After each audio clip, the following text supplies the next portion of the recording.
100 subscriber gain হয়ে গেছে, but YouTube থেকে কোনো প্লে বাটন আসে নাই, আর এটা আসবেও না, এটা সবাই জানে। কিন্তু আমি সেটা মেনে নিতে পারতাছি না। এখন আমি নিজে নিজে প্লে বাটন বানাবো।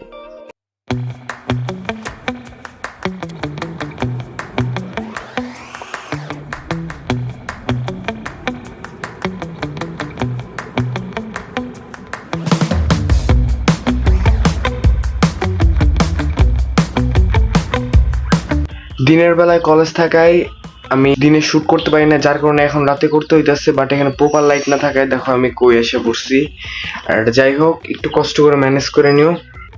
এর থেকে ভালো আমি পারবো না, কারণ তেমন সুযোগ সুবিধাও না, আর আমি ক্রাফট একদমই পারি না।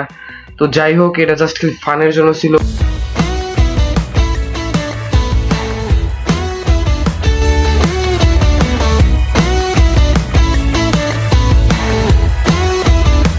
এখন মাঝখানে এই ডায়মন্ডের এই জিনিসটা লাগাবো।